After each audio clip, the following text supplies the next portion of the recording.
Om Vishnu Padaya Krishna Pristaya Bhutale Srimate Bhaktivedanta Swami Iti Namane Namaste Saraswati Devi Gauravani Pracharine Nirvishesha Shunyavadi Paschatya Shatarine Vanchakalpatarubhyasya Kripasudurya Evacha Patitam Vadanebhyo Vaishnavebhyo Namo Namah He Krishna Karuna Sindhu Dinabandhu Jagatpate Gopesha Gopika Kanta Radha Kanta Namostite Tapta Kanchana Gaurani Radhe Vrindavaneshwari Krishna Sute Devi Ramani Hari Priya Jaya Shri Krishna Chaitanya Prabhu Nityananda Shri Advaita Gadadhar Shri Vasari Gaura Bhaktavinda Hare Krishna Hare Krishna Krishna Krishna Hare Hare Hare Rama Hare Rama Rama Rama Hare Hare.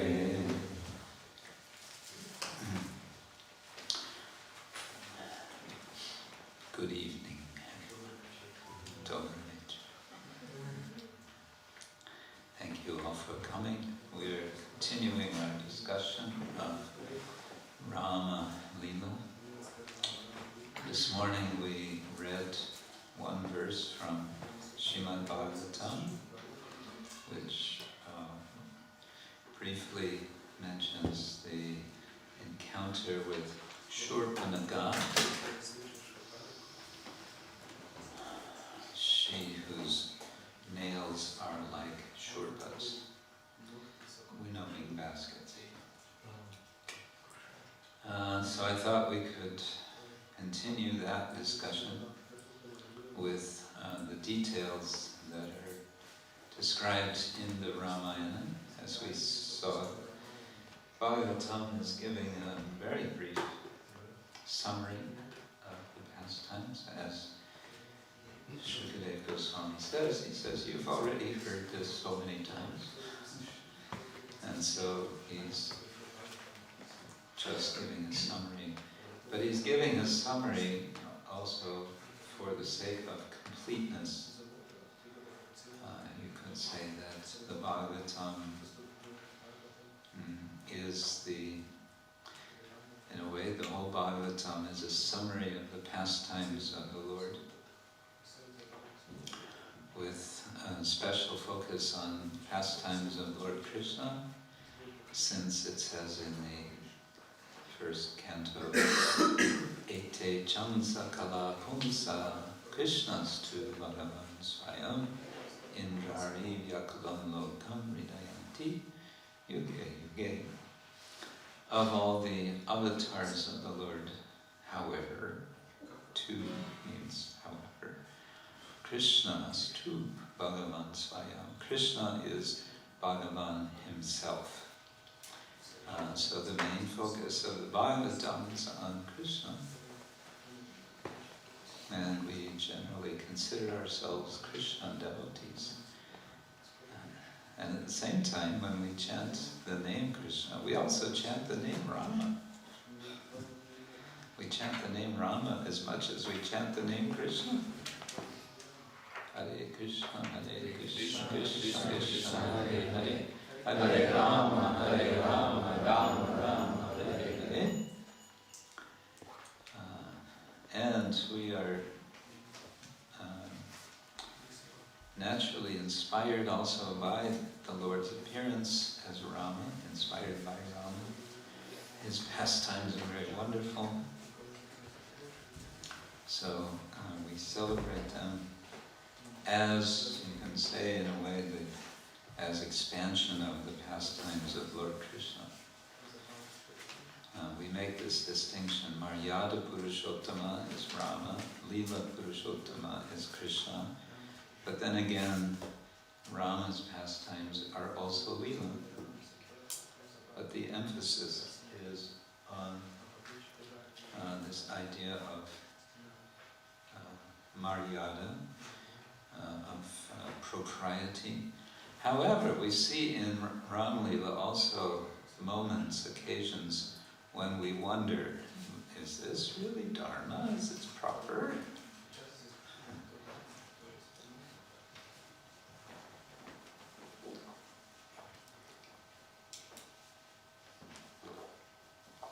And one of these occasions, this question could arise with respect to how Rama and Lakshmana deal with Shurpanakha. All right, let's see how this happens.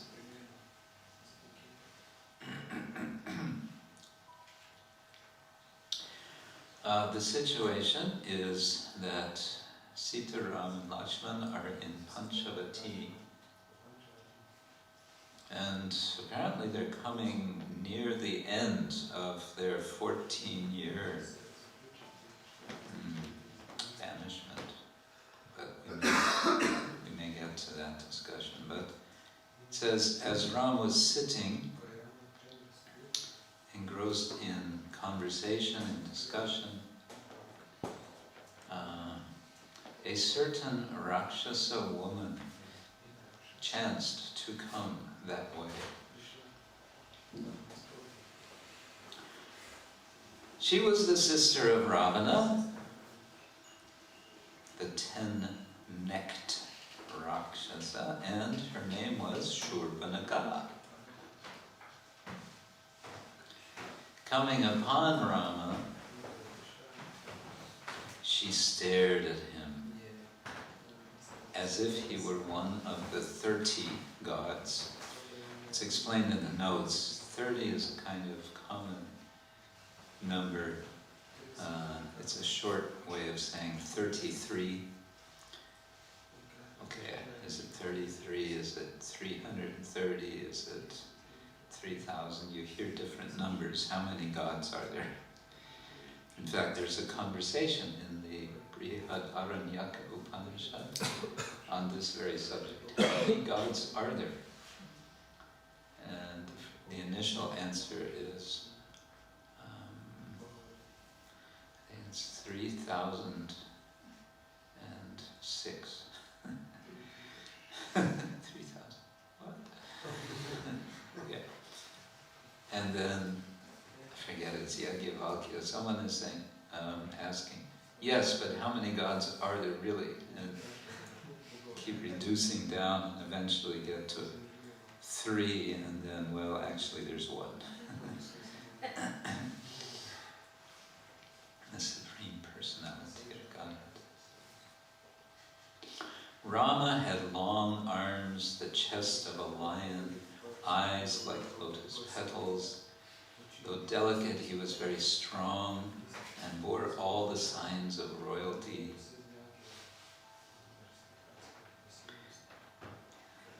He was swarthy as the blue lotus, swarthy, I don't even know this word, dark, I think. Radiant as the love god Kandharva, the very image of Indra. And when the Rakshasa woman saw him, she grew wild with desire. Now, it's good to keep in mind that the situation is in the forest, and it's a kind of convention in Indian Sanskrit literature that the forest is a place it's the opposite of the town or the city. There's the place of civilization, that's Ayodhya, and there's the forest, that's the wild place. It's the place where there's no civilization. And so it's also associated with the passions, with the unbridled passions. And so the forest is the place of Rakshasas, who reign, who go about in the night And what do? They like to eat human beings. They find human beings very tasty. But the forest is also the place of penance, of austerity, and so the sages also go to the forest. It's the place which is free from the confinements, the restrictions of civilized life. So it's a place of shanti. So it's this mixture. The forest is it's a place of contradictions. And now here is Rama. He is the perfect human being. He's not only a human being, which is attractive for Rakshasas for eating, but now he's a beautiful, attractive, handsome human. So she grows wild with desire. And then comes a very interesting passage. Rama was handsome. The Rakshasa woman was ugly. He was well-shaped and slim of waist. She was misshapen and pot-bellied. His eyes were large, hers were beady. His hair was jet black, and hers was the color of copper.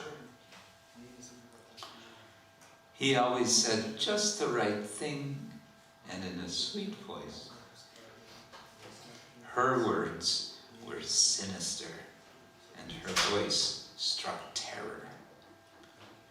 He was young, attractive, and well-mannered, and she ill-mannered, repellent, an old hag.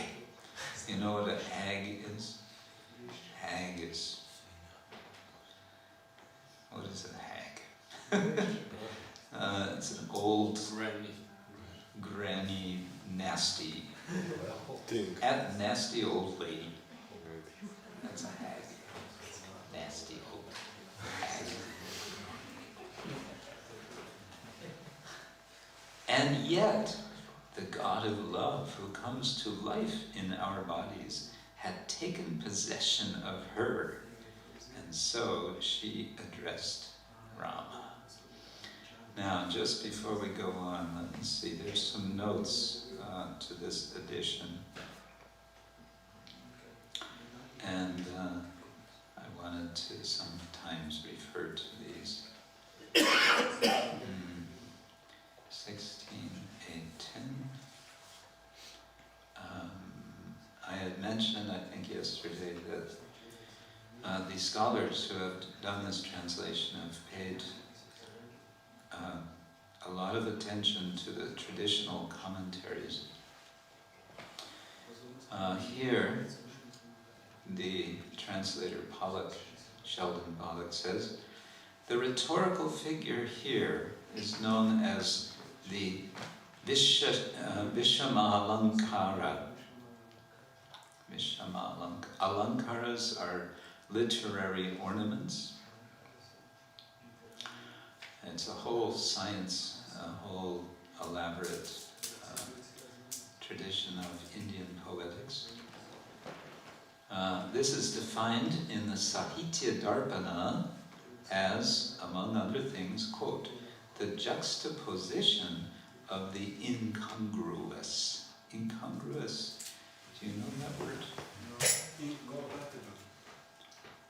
Incompatible, yeah, things don't fit together. And juxtaposition means you put two things next to each other.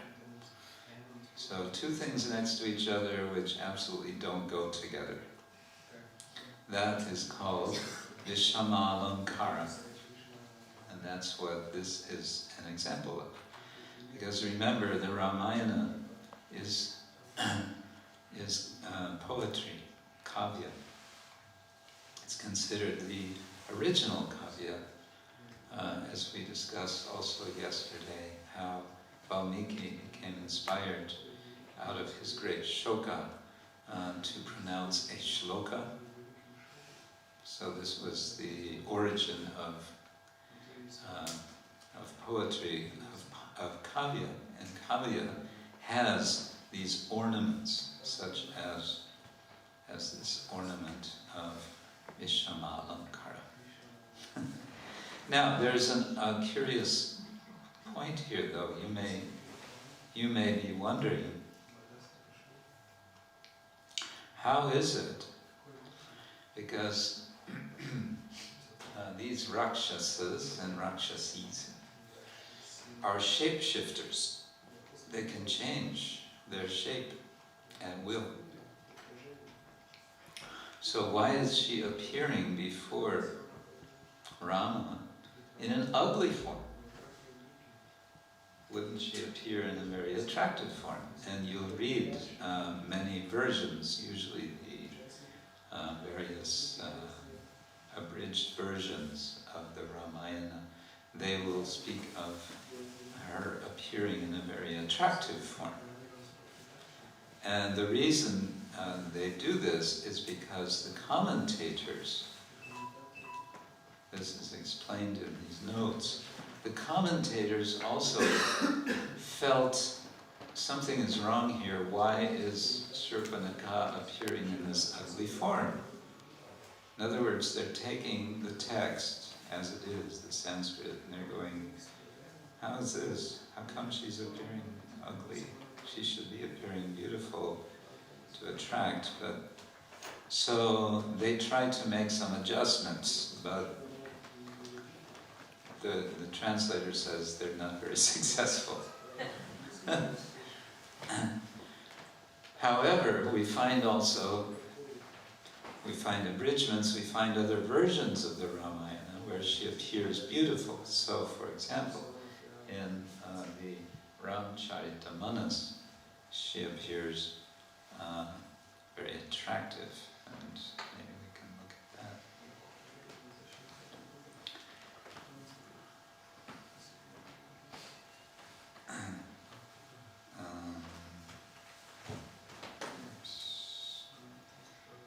Ramcharitamanas was written by Tulsidas in the 16th century, sometime 15th, 16th, sometime around the time of Lord Chaitanya, in the North Indian language called Awadhi, which is a dialect of Hindi. And this Ramcharitamanas is by far the most popular version of the Ramayana in North India. In fact, many people memorize whole sections of the Ramcharitamanas. Let's see.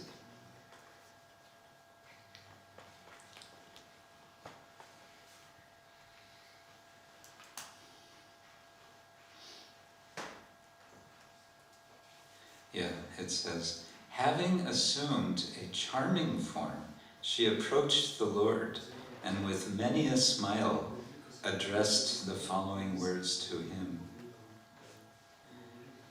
And I'll continue reading this version, and then we'll go back to Valmiki.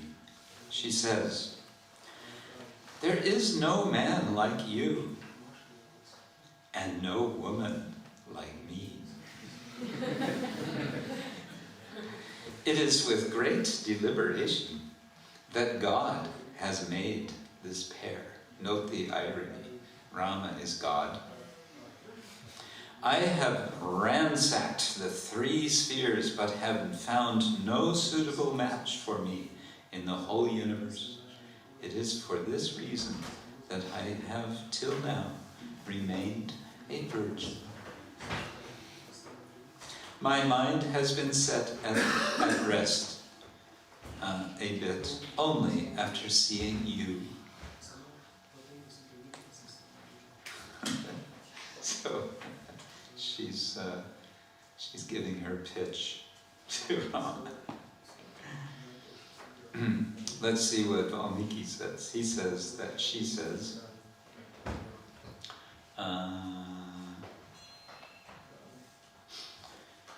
she says to Rama, "Your hair is matted in the manner of ascetics." You know, it's, what do we call it, dreadlocks. "Yet you have a wife with you, and you bear bows and arrows. How is it you have come into this region, the haunt of Rakshasas, the place where Rakshasas hang out? How is it? You look like an ascetic, but then you look like a Kshatriya, and you have your this lady woman with you. What's doesn't all fit together?" Questioned in this fashion by the Rakshasa woman Shurpanaka, the slayer of demons in his open manner proceeded to tell her everything. And then he goes on to say, there's a king, his name is Dasharath, and I am his son, and I'm here with my brother, and also this is my wife, the Princess of Videha. And then he explains, because I have been sent here at the order of my mother and my father, so here I am. Because I wanted to do what is right. And then it says, "For doing right has always been my chief concern. My main interest is to do the right thing." But he says, "Tell me about yourself."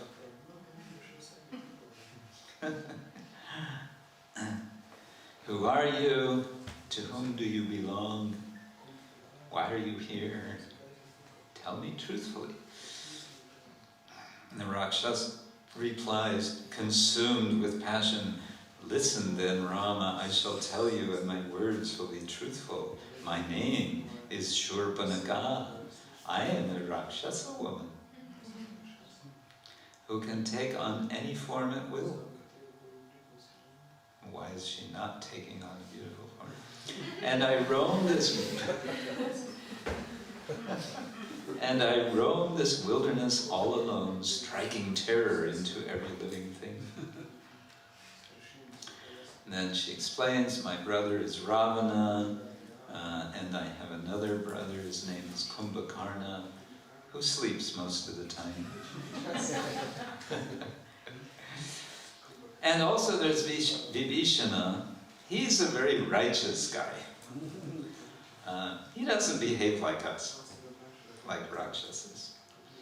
And then I have two other brothers, Kara and Dushana, and they're very famous for their power in battle. But she says, "I'm ready to defy them all, to go against all of them, for I've never seen anyone like you. I approach you as I would a husband with true love, best of men. Be my husband forevermore. What do you want with Sita?" "She is ugly and misshapen and unworthy of you. I alone am suited for you. Look upon me as your wife. I will devour this misshapen slut." Slut is a quite heavy word for prostitute. "This hideous human female with her pinched waist, along with this brother of yours. And then, my beloved, you shall roam Dandaka with me, viewing all the different mountain peaks and forests."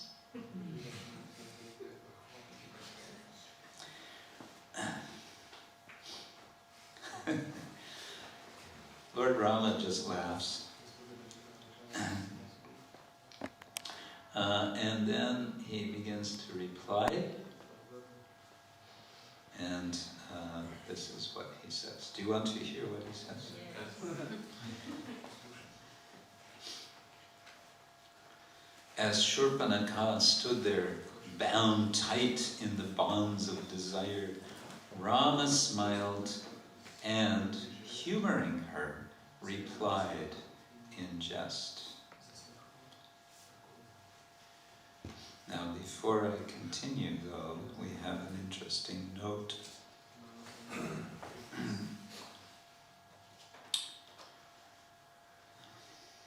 To this verse. In jest. Jest means a joke. So, jokingly, he's going to reply. And this is translating the word svechaya.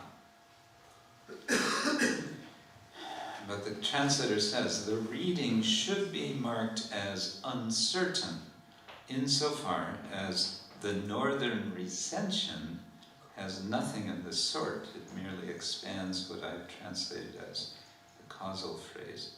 Anyway, northern recension, what is this? Okay, the Ramayana there are different versions. In fact, there are so many versions, but there are basically two families of versions. One is called the northern recension and the other is called the southern recension. The one originating in North India and the other in South India. And there are differences, and this is what the scholars struggle with, is okay, so what should we take as the Ramayana, if such a thing exists? So here he's saying that in this northern in the northern recension, this word does not appear. One of the traditional commentators says, svechaya means having fun, mocking his brother. Others read svachaya, which means lucid, means clear words. And one commentator believes the correct reading to be svachandam, quote, the self-willed female, and that would change the translation quite a bit. And then he goes on to say the problem is by no means trivial. It's not unimportant. And perhaps for that very reason has this passage, this verse, been subjected to such considerable revision. For the correct reading would give us some sense of the moral quality of Rama's behavior. He is either intending to teach the immoral, svachanda, creature, a lesson, or he is exhibiting a self-indulgent and to some extent cruel levity. Levity means lightness, humor. Svechaya. We should remember, he says, that the events about to take place here provide the impetus, the thrust, the movement to the major event in the epic, namely Ravana's abduction of Sita. This is going to be a turning point in the story because the wounding of Shurpanakha is going to set a chain reaction in motion, which is going to lead to the abduction of Sita. Okay, so here's what Rama says. He says, I'm already married to my lady, and I love my wife. And for women such as you to have a rival wife is a source of bitter sorrow. So he's saying, I'm not going to give up my wife, and if you're thinking you could be a second wife, that's not going to work either. Of course, Rama has vowed to have only one wife. But, he says, my younger brother here is of good character, handsome, powerful, majestic, and still unmarried. His name is Lakshman. Now it says he's still unmarried, but that's not entirely true. Because when Rama marries his other brothers also marry. I don't remember the names. One of the names of one of the wives of one of the brothers is Urmila. Remember that? Anyway. And Rama goes on to say to Shurpanakha, he has never had a woman before and is in need of a wife. He is young and handsome and will make a good husband, one suited to such beauty as yours. Accept my brother as your husband, large-eyed, shapely lady. With no rival wife, the two of you will be inseparable as sunlight and Mount Meru.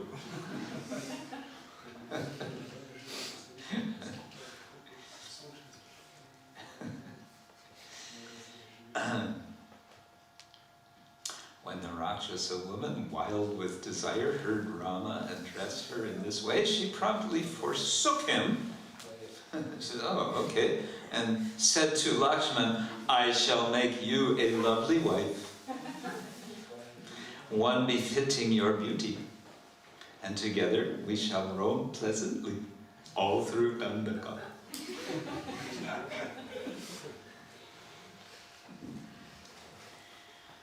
Lakshmana smiled at the words of the Rakshasa woman, Shurpanakha, and with customary eloquence made this fitting reply, this appropriate reply. He says, why would you want to be my wife, lotus-like beauty? I am completely subject to the will of my noble brother. I am a slave, and she who is my wife must be a slave as well. Become instead the junior wife of my noble brother, large-eyed lady of unblemished beauty. He is prosperous, and with him your fortunes too will prosper, and you will be happy.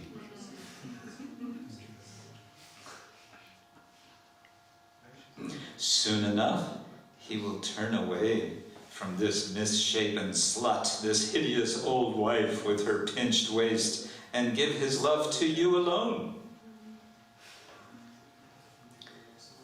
What man with any sense would reject this singular beauty of yours, my fair and shapely lady, and bestow his affections on a human female? So Lakshman spoke, and the pot-bellied, hideous creature, horrible-looking creature, unused to teasing, thought he was in earnest. She thought he was serious, and he's joking the whole time. He's having a good joke. She thinks he's completely serious. So she started with Rama. As soon as Rama sent her to Lakshman, she forgot about Rama and went to Lakshman and said, I'm yours. Now Lakshman's saying, no, he's for you. And now she's going to, okay, forget you, and she's going to go to Rama.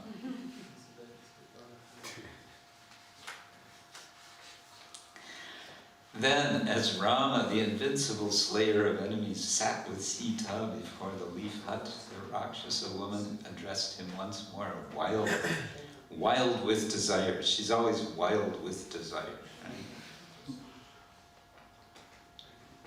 She says, it is on account of this misshapen slut, this hideous old wife with her pinched waist, that you care so little for me.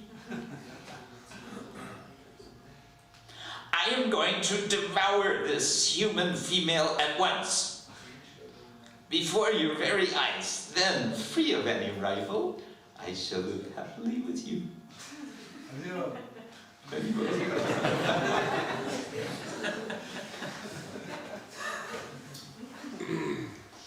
And with this, she flew into a rage, and with eyes flashing like firebrands, she shot toward the fawn-eyed princess like a giant meteor toward the star Rohini.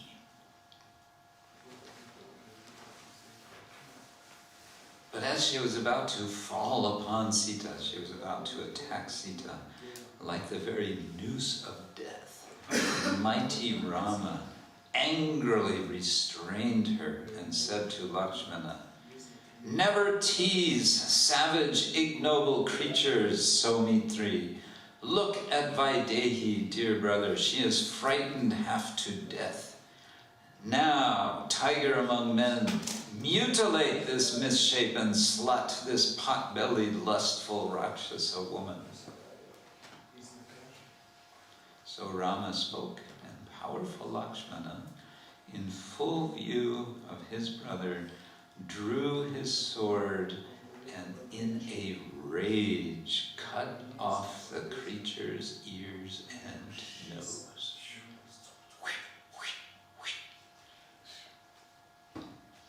The dreadful Shurpanakha, her ears and nose hacked off, gave out an ear-splitting roar as she fled back into the forest the way she had come, mutilated, spattered with blood, and all the more dreadful now, the Rakshasa woman roared incessantly, like a storm cloud when the rains come, gushing blood all over, a terror to behold. She disappeared into the deep forest, howling, her arms outstretched. She made her way then to her brother, the awesome Katha, who was in Janastan, together with a troop of Rakshasas. Mutilated, she fell before him to the ground like a bolt of lightning from the sky, spattered with blood, wild with fear and confusion. Kara's sister told him the whole story, how Rama had come into the forest with his wife and Lakshman, and how she herself had been mutilated. Yeah, so this is what happens. So again, I mentioned this morning, there's a lot of violence in the Ramayana. There's a lot of this kind of thing. So what do you think? Was this going too far with Shurpanakha to cut off her nose and ears? Maybe she should have. Maybe he should have just one ear only. Maybe just one ear. Yeah, I think that would be nicer. More nice. More nice. Just one ear. No, with the words. Huh? With the words. Or Maybe just sharp words. Get out of here and get lost. But she was attacking Sita. Yes. So Nisho thinks it was proper. She should be beheaded, I think. Huh? She should be beheaded on the spot. Oh, it should have just been a whack. Cut off her head. And back home. Back home, back to God. That would have solved the whole problem.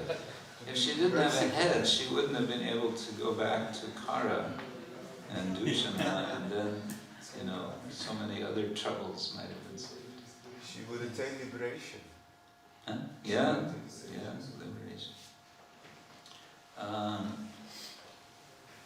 Let's see if there's something in the Ramcharitmanas.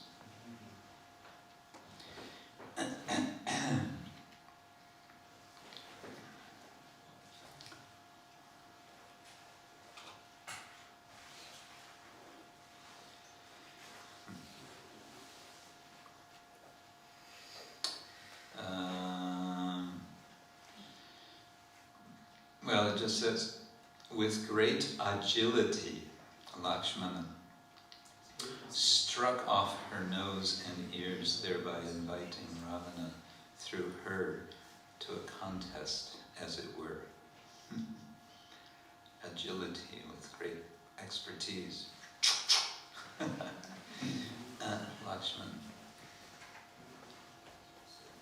did this facial modification.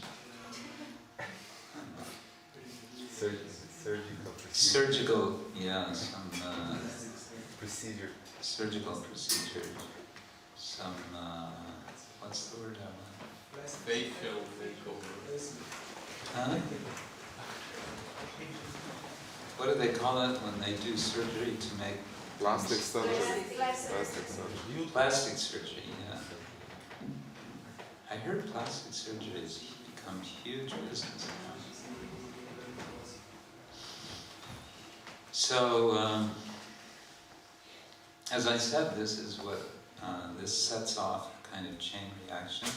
What will come next is Kara will become roused to action, that now Rama needs to be taught a lesson, and so he sends 14 Rakshasas with heavy weapons to kill Rama and Lakshman. Of course, it's the other way around.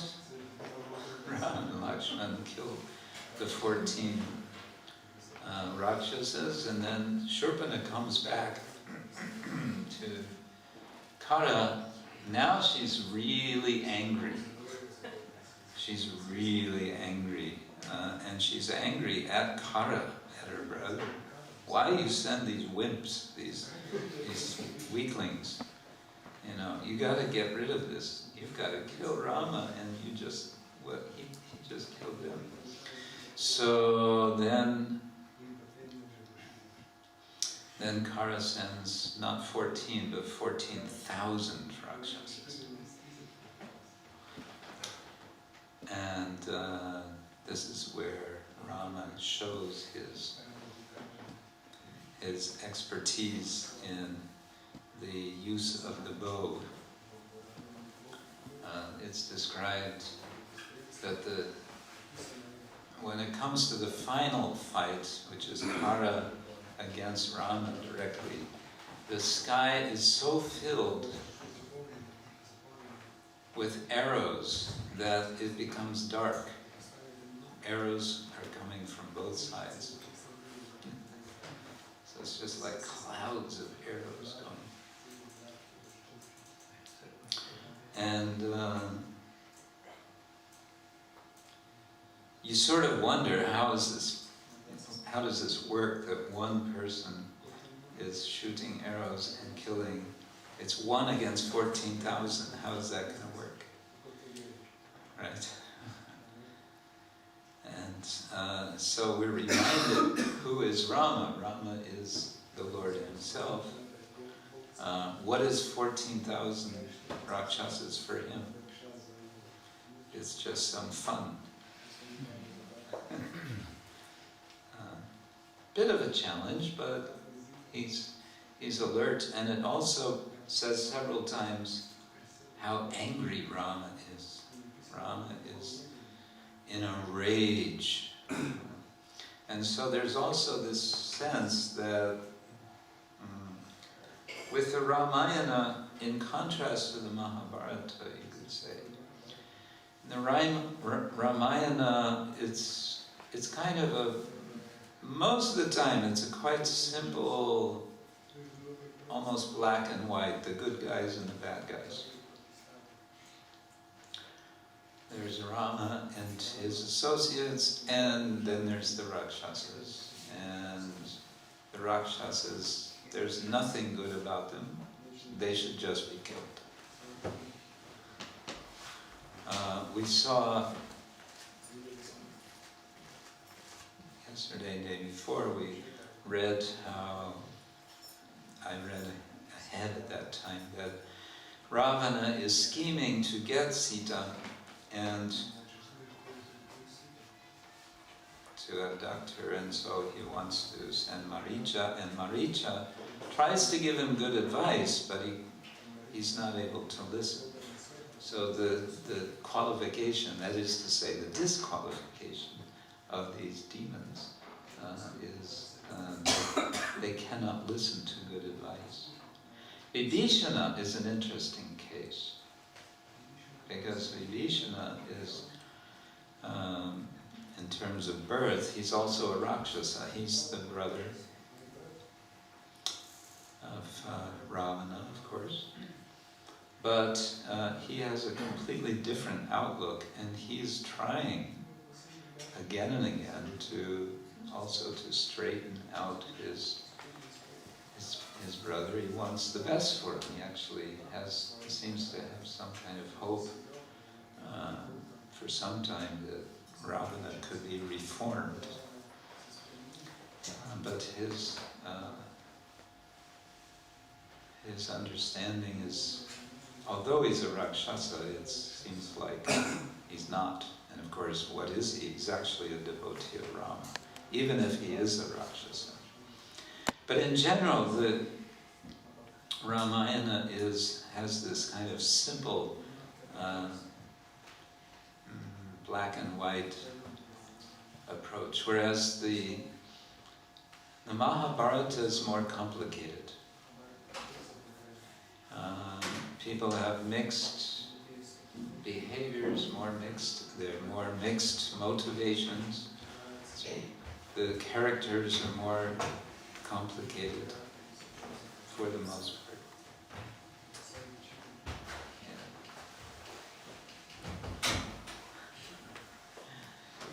Right. Any thoughts, questions, discussion on any of this so far? Shurpanaka or Sita, Lakshman, Rama? Yes, right. How comes that Shurpanaka speaks such ugly words of Sita in front of Ram, and then she goes to Ravana and she says, "Oh, Sita is so beautiful." Yeah. Is it the demoniac mentality to speak one thing and think other? Yeah, you could say like that. The question is why in front of Rama Shurpanaka speaks so badly about Sita, but then later when she goes to Ravana, she describes Sita as so beautiful. Well, in the presence of Rama, she sees Sita as her rival. And as her rival, she could not possibly have any good qualities, could she? And she's in the very foolish position of thinking she might be able to persuade Rama that indeed she is more qualified than Sita.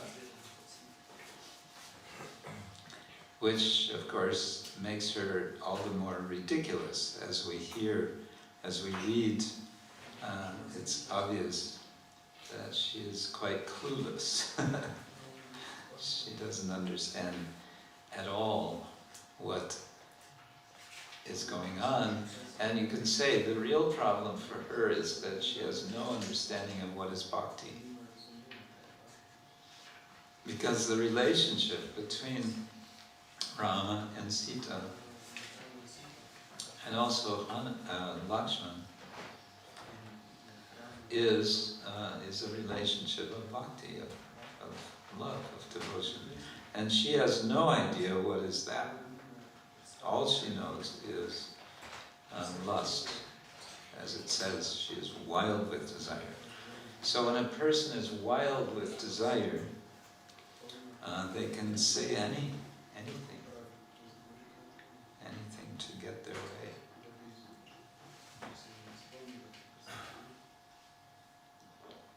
Yeah.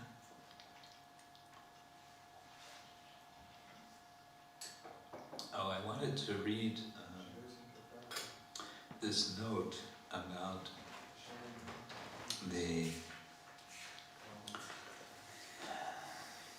time when this takes place.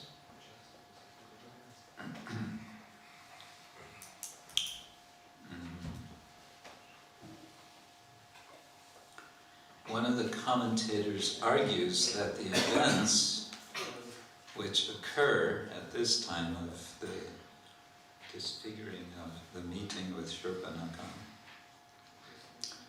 in the springtime, 3 years after Rama's arrival in Panchavati, that is, at the beginning of the 14th and last year of his exile,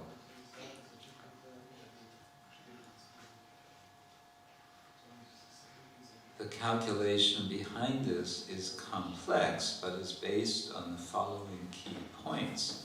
Rama had spent 10 years visiting the different sages of the forest, that's mentioned earlier.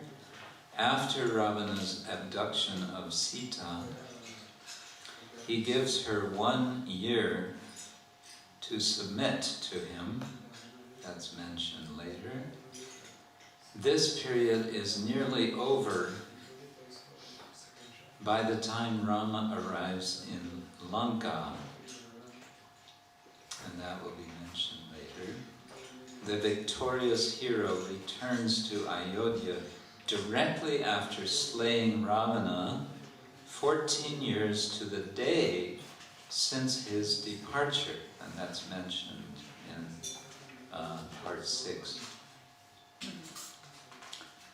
So this is happening near the end of the 14 years in the forest. So actually a lot of the Ramayana, because this is volume 3, Aranyapakanda, the third part. So this is where the beginning of, a lot of action begins here and then extends through to the end. So this is Ramayana Ki Jai. Yes. Yes. So I didn't get why she had this figure form, but still she claimed that she's more beautiful than this. What is behind this? She seems to be a bit confused about herself. She seems to be in great delusion about herself. This is also, you can say, the effect of lust,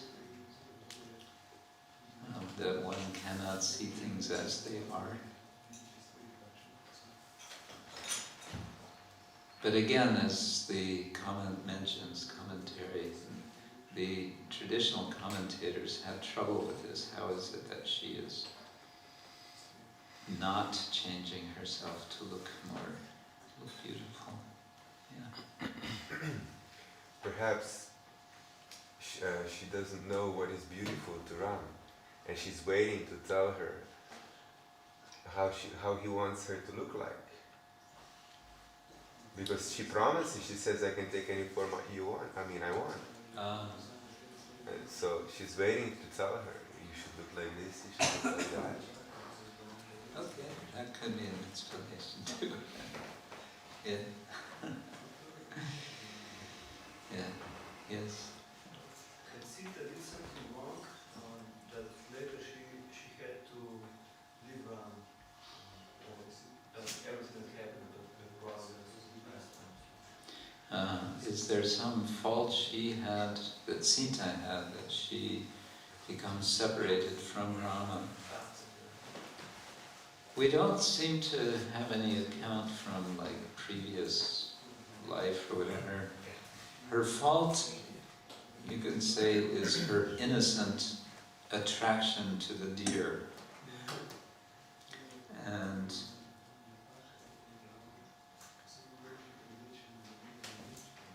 I don't know if that's discussed. You might find something in commentary. I'll see if there's something about that later. It is mentioned when the description of the deer comes. We might read that briefly. I think I noted it here.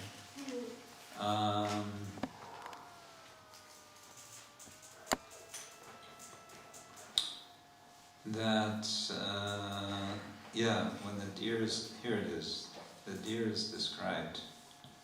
Okay, this is Sarga 40. we're in Aranyakanda.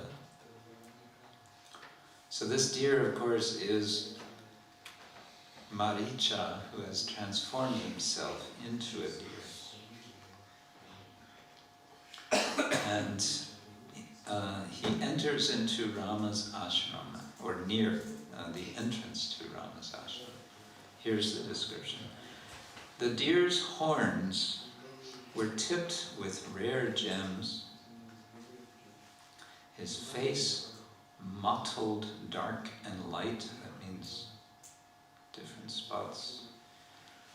One part like pink lotuses and the other like blue lotuses. His ears were like sapphires or blue lotuses. His neck gently elongated, his belly gleaming sapphire. You know sapphire? Saphir? His flanks, his sides, were like the pale, velvety maruka flower, the rest golden lotus shoots, and his hooves, his feet, glowed cat's eye beryl. He was slim and slender in the legs and brilliantly crowned with a tail tinged with every color of the rainbow. He was studded with all sorts of precious stones. Studded, that means like stones were fixed to the body. Studded with all sorts of precious stones that gave him a glossy and captivating hue or color. In an instant, the Rakshasa had changed himself into this magnificent deer. So then, it's explained that, this is Sarga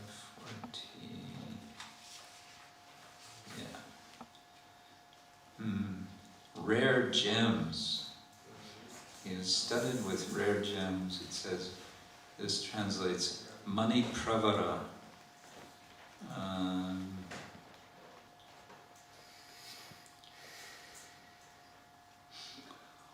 He says, the commentators here and elsewhere in the Sarga are oddly reluctant to believe that the deer is literally bejeweled, has jewels stuck all over it. But that is clearly what the poet says. So there's there's 4 different verses that say that this deer had like fixed to its body all these jewels. And the commentators apparently try to adjust that, how, what kind of a deer has jewels all over it. But they have to take the text as it's given to them. They're not going to change the text. So anyway, the point is that Sita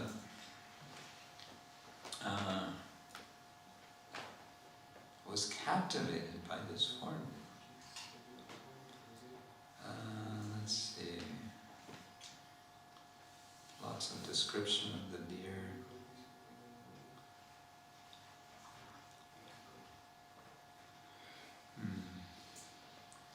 Yeah, she is out picking flowers. The beautiful lady, not meant for life in the wilderness, caught sight of the jewel-studded deer, his limbs sparkling with gems and pearls.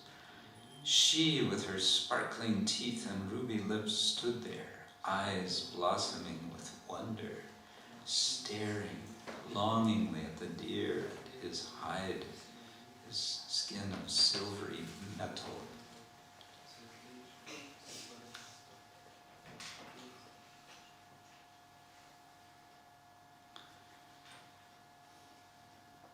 So she becomes totally absorbed in wonder seeing this form.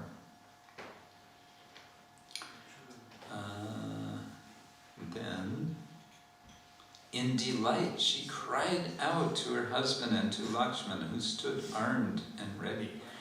Ram and Lakshman, those tigers among men, glanced up in Vaidehi's direction at her call and saw the deer. Seeing him, Lakshman at once became suspicious and said to Rama, I'm sure that deer is none other than the Rakshasa Maricha.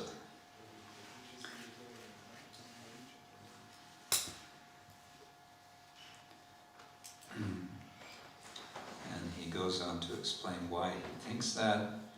He knows magic, and this is the magic form of a deer, and so on. So Lakshman is not, he's very suspicious. For nowhere in all the world, Raghava, master of the world, does there exist such a deer sparkling with gems. I'm certain this is magic. But just as he's saying that, bright smiling Sita interrupted. And here it is. The deception had taken her reason away. And she said in great delight, Dear husband, what an exquisite deer. He has stolen my heart away. Please catch him for me, my great armed husband. He shall be our plaything. Here at our ashram, many beautiful animals come wandering in droves. Yaks and antelope, apes, herds of spotted gazelle, monkeys and kinnaras. Lovely and powerful animals are always grazing here, my great armed husband. But never before have we seen an animal such as this, Your Majesty. None so brilliant, tame, and radiant as this magnificent deer. And she goes on describing the deer and how beautiful it is. And she says, he has utterly stolen my heart away, this amazing, sparkling deer. If you can catch him alive, the deer will be a thing to marvel at, a source of wonder. And when our sojourn in the forest has ended and we are back in the kingdom once again, this deer will adorn the women's quarters. She's already thinking, we're going to be back in Ayodhya, I will have this nice pet deer in the women's quarters. And she's imagining more about how it will be back in Ayodhya with this deer. But now she says something that you may find a bit shocking. But if you cannot catch the splendid deer alive, tiger among men, then his hide, his skin, would be a source of great pleasure for me. So in other words, get that animal alive or dead. Were the creature to be killed, I should like his golden skin to be stretched over a cushion of straw to make a seat. This, again, is something that's usually taken out of the summary versions of the Ramayana.